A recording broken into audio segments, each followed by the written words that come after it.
अस्सलाम वालेकुम व्यूअर्स, आज हम बना रहे हैं नबीज़ पीने का शरबत।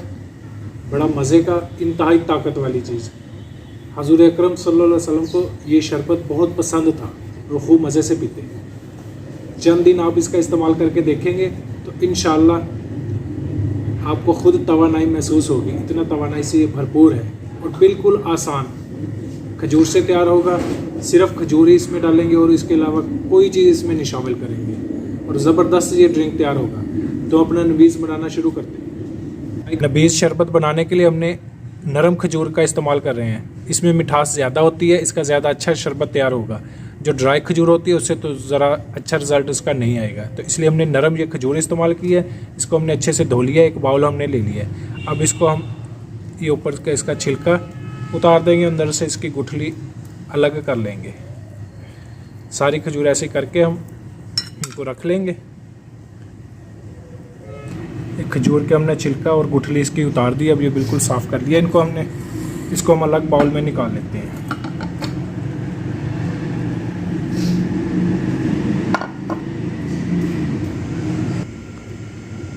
आम सादा पानी जो है ये इसमें हम डाल के इसको कुछ देर के लिए, करीब 1 घंटे के लिए हम भिगो के इनको रख देंगे। अभी हम इसको फ्रिज में रख देते हैं करीब 1 घंटा। इसके बाद हम इसका जो है शरबत तैयार करेंगे। हमने करीब 1 घंटे के लिए इसको छोड़ दिया था। अभी ये नरम हो गया, इसका सारा गुद्दा जो पल्प जो है इसका नरम हो चुका है। अभी हम इसको मशीन में चला लेंगे। हमने इसमें और कोई चीज़ शामिल नहीं की है, सिर्फ खजूर को आम सादा पानी में भिगो के रख दिया था।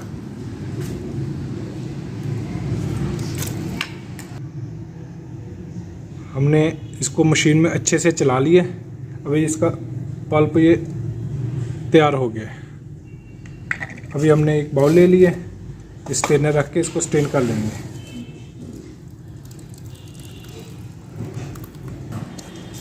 इसको स्ट्रेन हमने कर लिया है। सादा पानी इसमें डाला है इसके पल्प में। तो अभी ये इसकी मिठास सारी उसमें आ गई है। अब इसको साइड पे कर देंगे।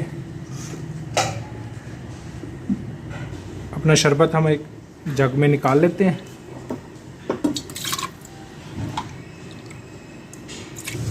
व्यूअर्स, हमने इसमें ठंडा पानी का इस्तेमाल किया, सादा ठंडा पानी, इसलिए हम इसमें बर्फ़ और नहीं डाल रहे हैं। बाकी अपने जायके के मुताबिक जितना ठंडा पीना हो उसके मुताबिक बर्फ़ का इस्तेमाल किया जा सकता है। हमारा मज़ेदार नबीज़ तैयार है, तवानाई से भरपूर। अब नए देखने वाले हमारे चैनल को सब्सक्राइब कर दें। अल्लाह हाफिज़।